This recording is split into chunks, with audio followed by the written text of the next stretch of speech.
This is Assassin's Creed 2 as part of the Ezio Collection. We're here on the Nintendo Switch, taking a look at this specific game that is part of the overall package, and I hope to have a look at Revelations and a look at Brotherhood later, which are the other two titles that make up this package.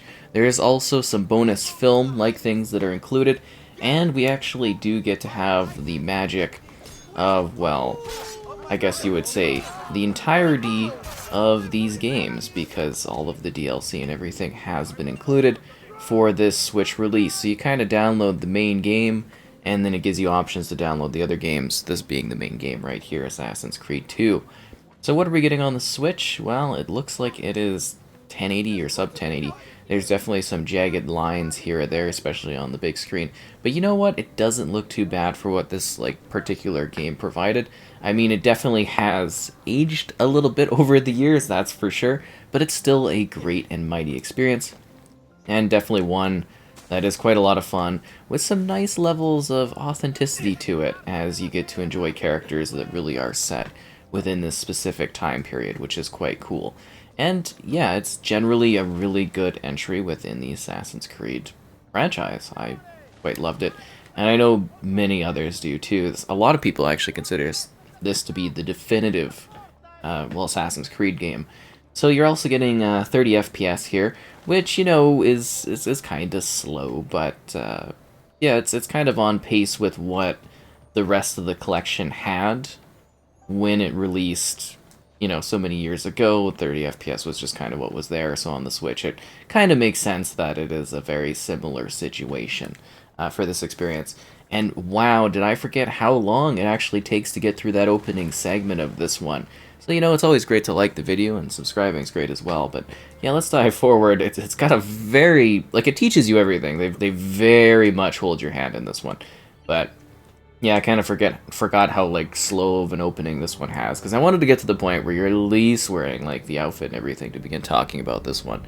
So it's an open world environment, and you are able to visit some unique locations as you battle as Ezio. So this is authentic to the period of time, so that means you'll meet iconic characters, you know, such as Leonardo da Vinci, which is kind of cool. So you get to visit you know, there's several Italian city areas, Florence, Venice, you know, stuff like that, all these different locations. And you're playing as this lead character here, primarily.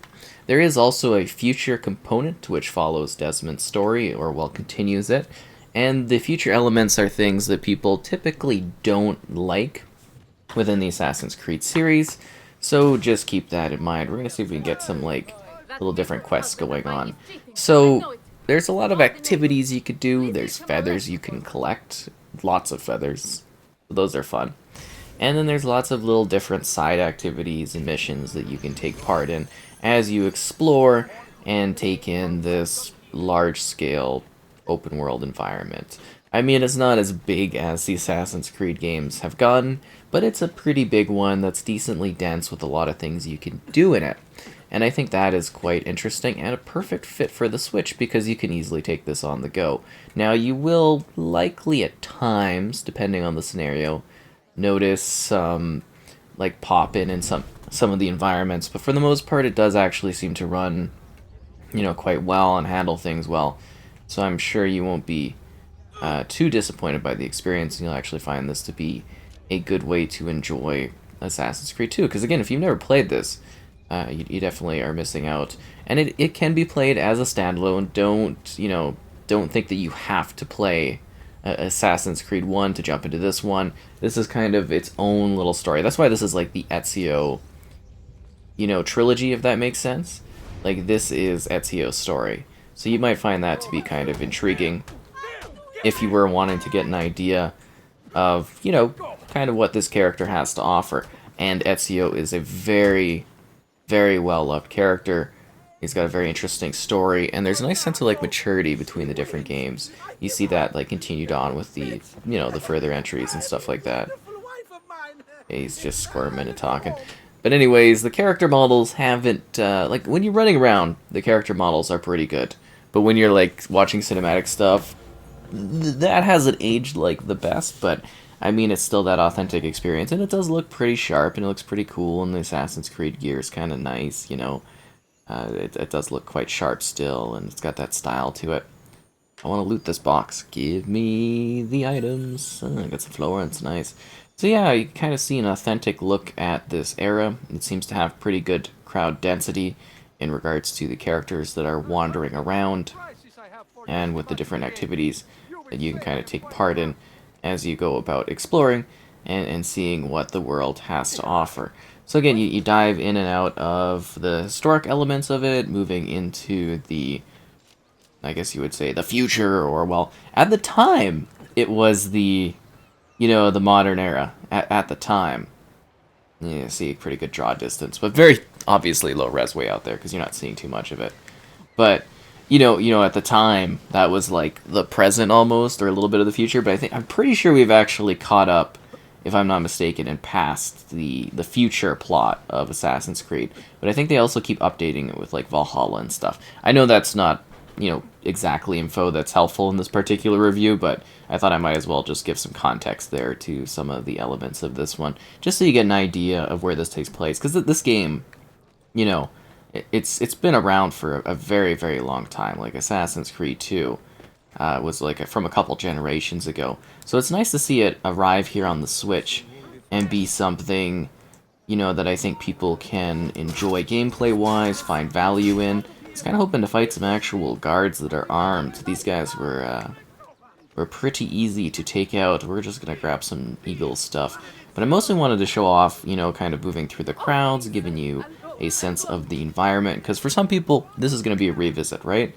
Others, this might be your first time. I don't really want to spoil stuff, though it might show a little bit of a dangerous situation at the end, or at least, I don't know if it'll be spoilerish, because this is, you know, an early on plot point, but we might tease that at the end of this. But yeah, it's actually got some really intriguing characters and a great sense of growth across these stories.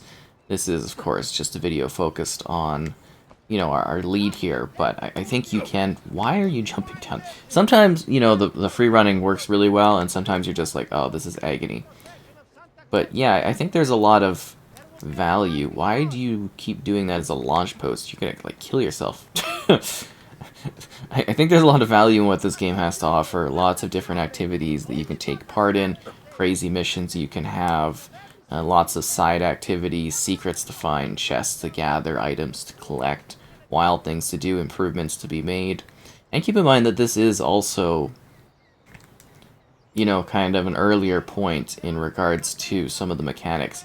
So when you get to like the later Assassin's Creed games, there's a lot more of a focus on like RPG type mechanics. And you see some RPG stuff here, but for the most part it is still very much, you know, there's a focus on stealth and strategic play and discovery.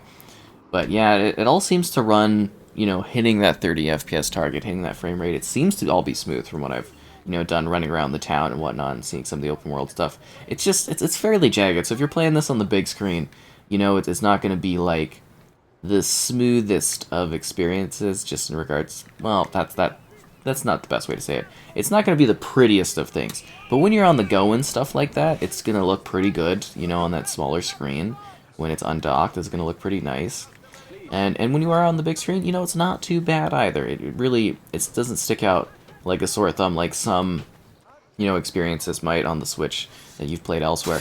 So I gotta say, I am decently impressed by what this has to offer. I think it's been a lot of fun kind of being here and revisiting this one yet again, because I checked it out not too long ago for a revisit on the Series X with the whole FPS boost thing, so it's kind of like, yep, I know the opening and all that. Pretty, all too well, almost, even all these years later. A nice little revisit on that one. But I also noticed that this one really kind of like almost highlights some of like the blood and the violence a little bit.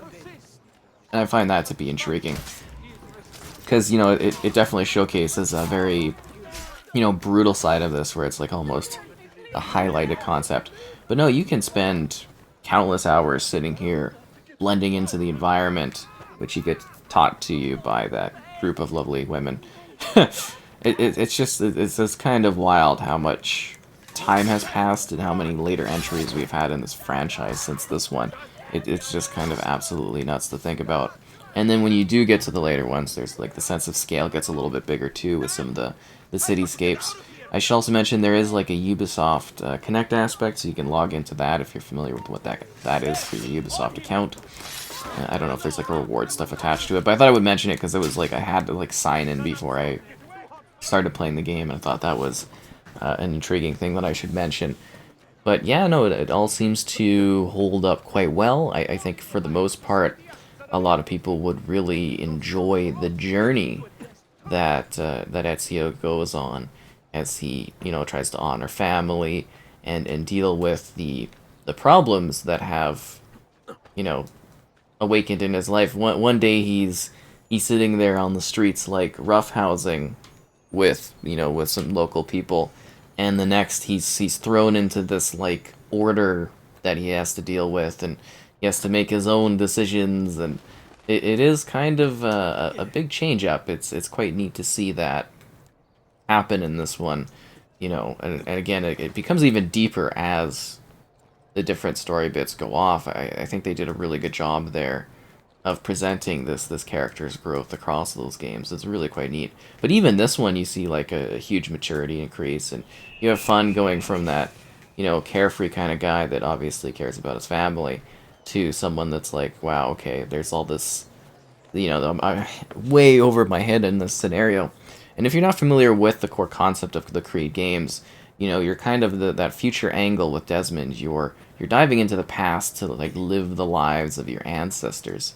So you're trying to find context into, what's going on, learning skills, and finding things in the past that can help benefit you in the future, like the present time.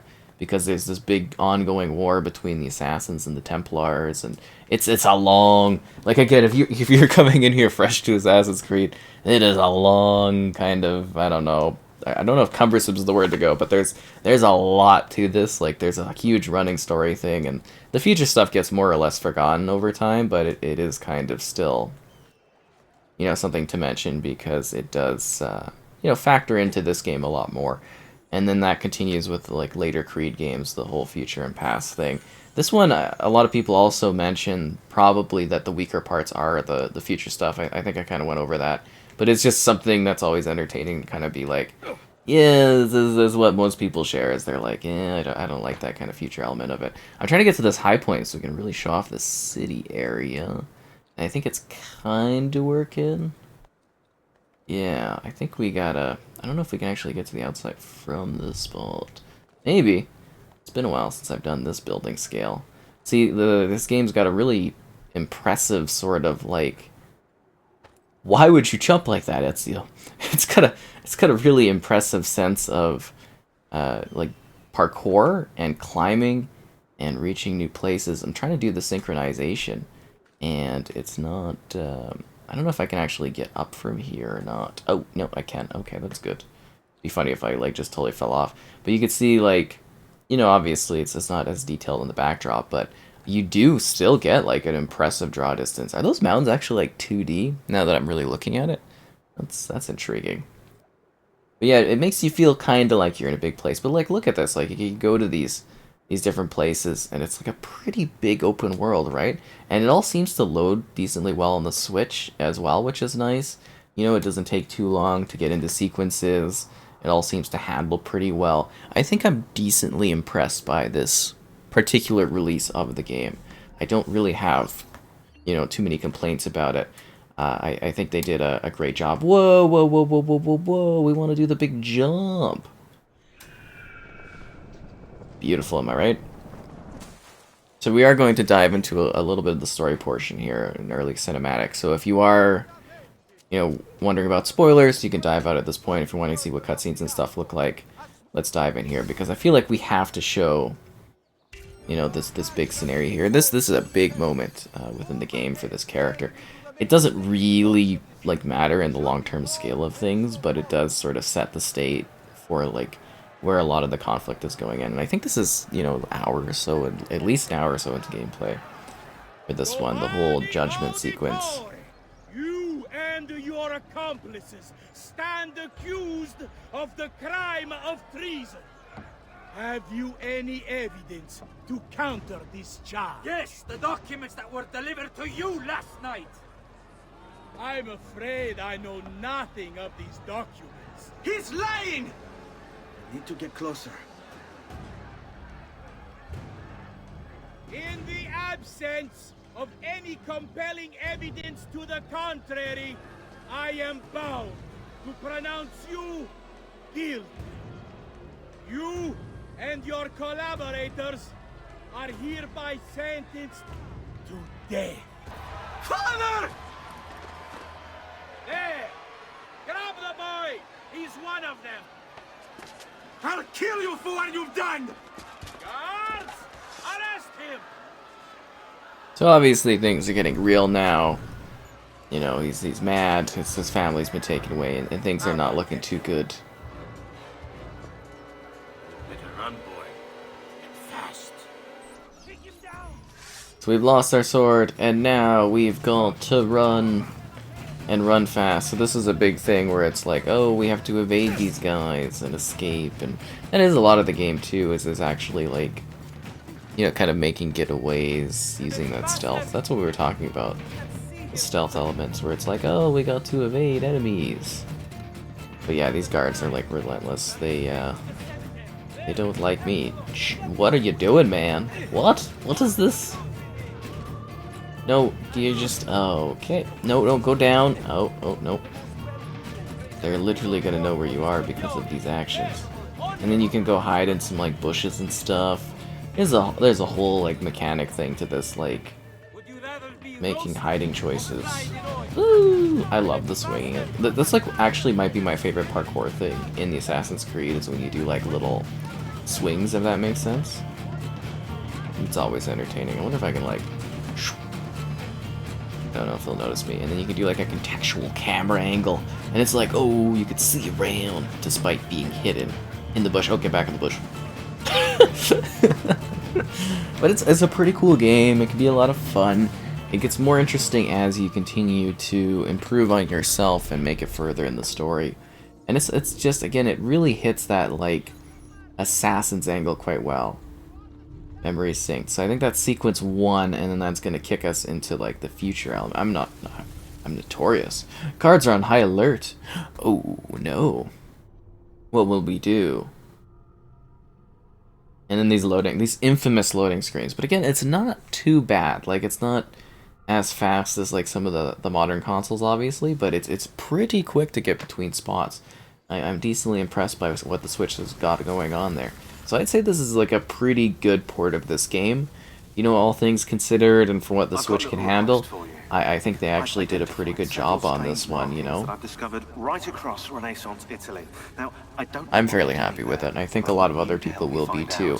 Whether you're wanting to rediscover your enjoyment of AC2 on the go, or if you want to play it on your Switch on the TV, it seems to be fine. You know, just of course keep in mind what you're going to expect when it comes to like the frame rate element. It is a smooth 30. It would have been nice to have 60, but I mean, we also have to be realistic about the Switch. So I'd say this is a very successful way of bringing this game to the mass audience on the Switch, and making sure that the legacy of the franchise is available and present for people to enjoy on this platform, which is important, you know, for again options and availability. Just north of the Duomo. I'm on my way.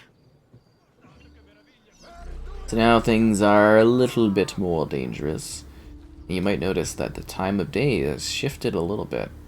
No, it all seems to be pretty clean. You can see though, there is some like, I don't know if this comes across in the video, but there's like this weird artifacting stuff on some like darker elements, like some darker visual portions, some of the black colors of clothing and people. And there was like some weird artifacting type stuff on like some face, like a couple character faces and cutscenes had some weird stuff going on there. So just keep that in mind. Like you can see the skies. It's just like this like wavy type of effect and an artifacting of like, I believe that has to do something with like compression and whatnot of the image. So just you know, keep that in mind from the visual standpoint. But I don't think it'll really be something that'll be too present for a lot of people to notice. And I just realized that I no longer have a sword. Ha ha ha.